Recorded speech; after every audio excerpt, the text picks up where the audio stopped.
नमस्कार। बीएड प्रथम वर्ष विषय पाठ्यक्रम से परिभाषा 4th पेपर और हमारी जो इकाई 3 थी कक्षा और भाषा वो कंप्लीट हो चुकी है। आज हम लोग हमारी इकाई 2 भाषा का विकास से संबंधित बात करेंगे। मतलब भाषा का विकास है वो विद्यार्थियों के अंदर किस प्रकार होता है। तो बालक जब जन्म लेता है उसके बाद वो विभिन्न प्रकार की क्रियाओं को करना सीखता है।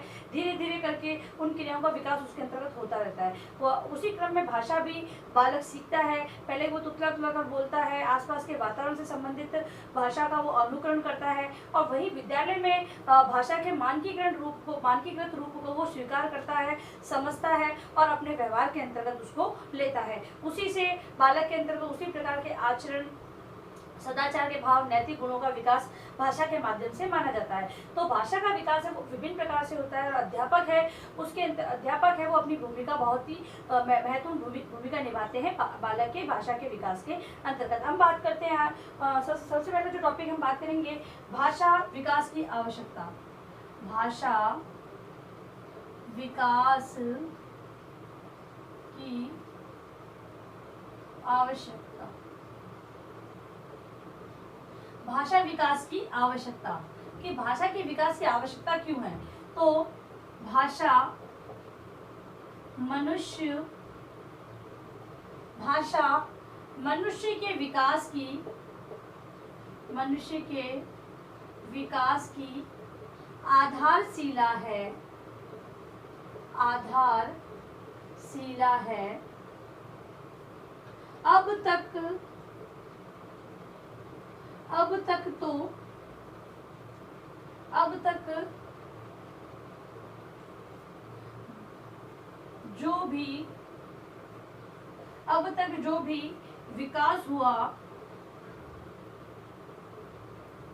अब तक जो भी विकास हुआ वह सब भाषा के माध्यम से ही हुआ है। भाषा मानव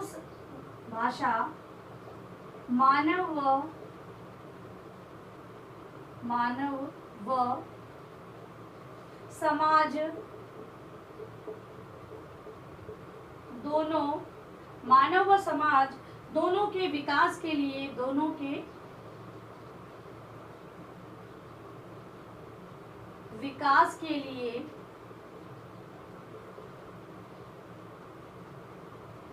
जरूरी है।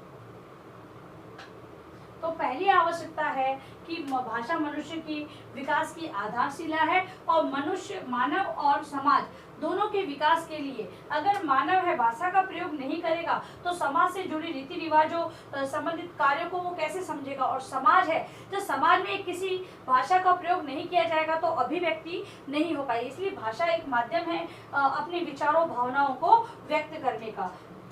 दूसरा, भाषा मनुष्यों के बीच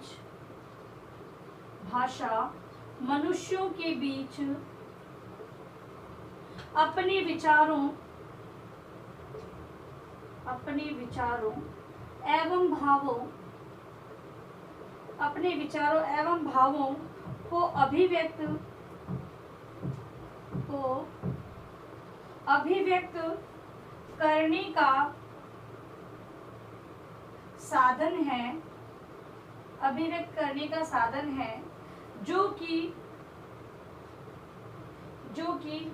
स्थानीय स्तर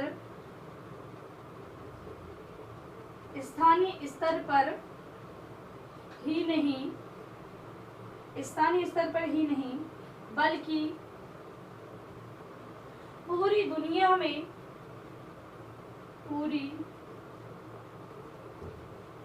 दुनिया में भाषा ही माध्यम है जिससे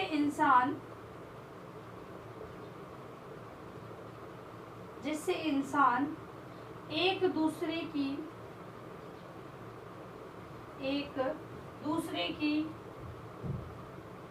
संस्कृति को समझता है। दूसरी दूसरी बात यह है कि मनुष्य के अपने भावनाओं विचारों को व्यक्त करने का साधन भाषा है, और स्थानीय स्तर पर ही नहीं, मतलब कि अपने आसपास को नहीं, हम पूरी दुनिया में कहीं भी चले जाए, एक भाषा ही है अपनी संस्कृति को संरक्षित या संरक्षित रखने के लिए तथा उसको अन्य हाथों में हस्तांतरित करने के लिए जो भाषा ही है वो एक माध्यम मानी गई है, इसीलिए भी आवश्यक है। अगली आवश्यकता,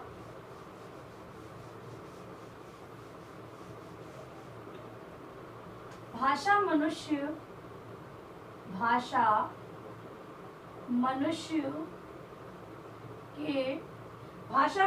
के इतिहास को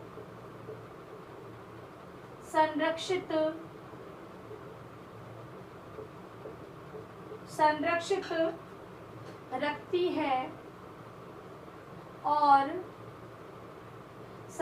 रखती है और इसे आने वाली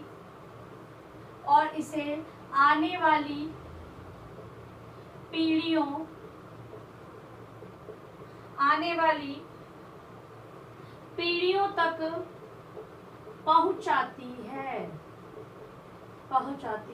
हम भाषा के माध्यम से इसे संरक्षित रख सकते हैं और उसी के द्वारा हम लोग किसी अन्य तक, मतलब कि आने वाली जो पीढ़ियां हैं उन तक भाषा के माध्यम से ही उन्हें पहुंचा सकते हैं। भाषा मानव के सामाजिक जीवन की बुनियाद है।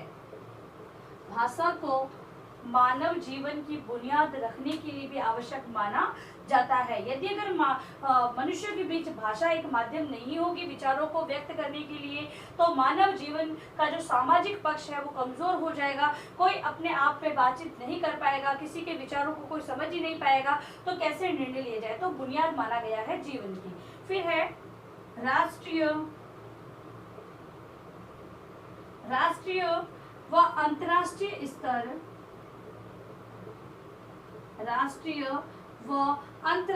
स्तर पर एकता व सद्भावना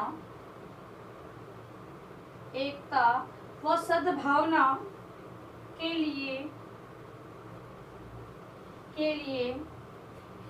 लिए ही सबसे महत्वपूर्ण है भाषा। राष्ट्रीय अंतर्राष्ट्रीय एकता या फिर सद्भावना यानी अच्छी भावना बनाने के लिए भाषा ही एक महत्वपूर्ण या आवश्यक साधन मानी गई है। अगला है मनुष्य को शिक्षित करने के लिए भाषा की आवश्यकता होती है। मानव को अगर शिक्षित बनाना है तो भाषा के माध्यम से ही संपूर्ण शिक्षण प्रक्रिया को अपनाना होगा, उसी के माध्यम से हम लोग शिक्षण कार्य करवाते हैं। अगला है ज्ञान विज्ञान के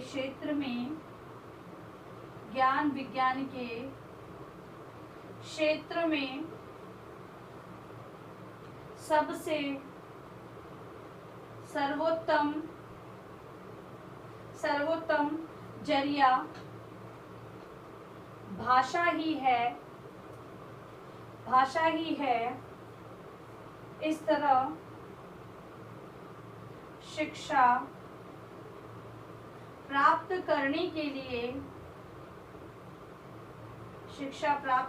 के लिए भाषा को ही आधार माना जाता है।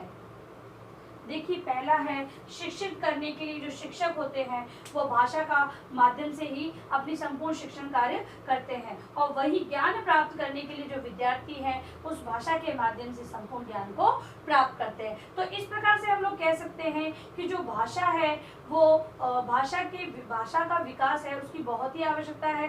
भाषा के विकास के माध्यम से ही हम लोग संपूर्ण कार्य कर सकते हैं। और हम लोग बात करें, हम शिक्षण की बात करें कि यहाँ से जो प्रशिक्षण लेने के बाद हम लोग शिक्षण की जो व्यवस्था है उसको अपनाएंगे, तो उसके अंतर्गत भाषा है वो अपना बहुत ही महत्वपूर्ण स्थान रखती है।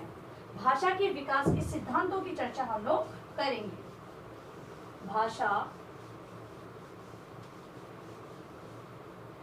भाषा विकास के सिद्धांत, भाषा विकास के सिद्धांत मतलब कि भाषा का विकास तो किया जाए, लेकिन कुछ नियमों को अपनाते हुए भाषा का विकास किया जाना चाहिए। तो पहला है रुचि का सिद्धांत। रुचि का सिद्धांत, रुचि के सिद्धांत की अगर हम बात करते हैं तो कोई विद्यार्थी अगर कविता में रुचि रखता है तो, और अगर हम उसे जबरदस्ती कहें कि आप कहानी के माध्यम से आप उन्हें समझाएं, तो विद्यार्थी नहीं समझेगा। ठीक है, तो विभिन्न प्रकार की गतिविधियों को अपनाते हुए एक अध्यापक को अपना शिक्षण कार्य करना होता है। और विद्यार्थी के अंतर्गत विद्यार्थी भाषा को बोलना सीखे, पढ़ना सीखे, मतलब चारों कौशलों, भाषा के विकास से मतलब उसके अंतर्गत चारों कौशलों का विकास करना, सुनना, बोलना, पढ़ना और लिखना, चारों कौशल के विकास को करने के लिए उसकी रुचि का विशेष ध्यान दिया जाना चाहिए। तो रुचि के अंतर्गत सामान्य रूप से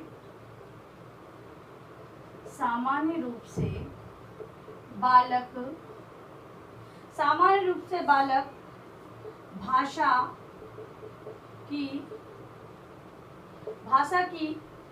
जिस विधा में रुचि रखता है उसको शीघ्रता से सीखता है।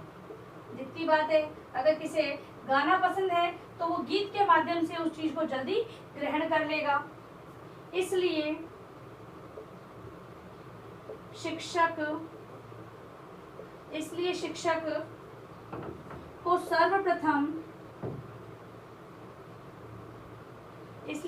को सर्वप्रथम शिक्षण या ज्ञान प्रदान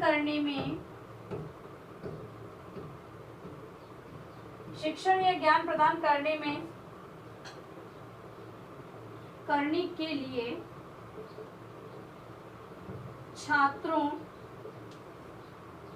में रुचि का विकास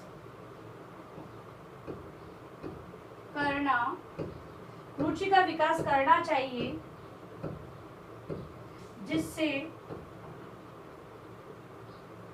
जिससे छात्रों द्वारा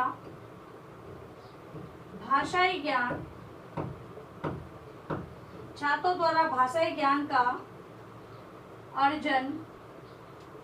अर्जन सरलता एवं तीव्रता से किया जा सके। इस प्रकार भाषा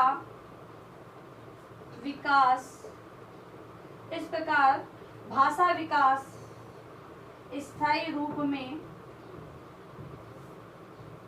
होता है।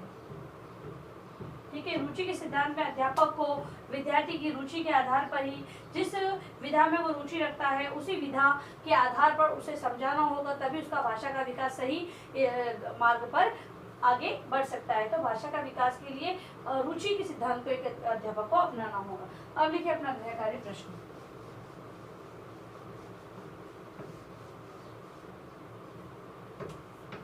गृह कार्य, भाषा के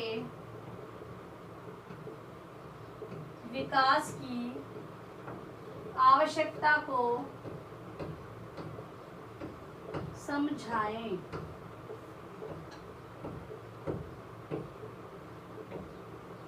भाषा के विकास की आवश्यकता को आपको अपने उत्तर पुस्तिका में उत्तर के रूप में लिखना है। अंत में इस महामारी के दौर में कम से कम ये आवश्यक कार्य होने पर घर से बाहर निकले। बाहर निकलते तो 3 बातों का विशेष ध्यान रखें। मास्क लगाएं, सोशल डिस्टेंस बनाएं, हाथों को बार-बार सैनिटाइज करते रहें। सुरक्षित रहे, सभी का ध्यान रखें। धन्यवाद।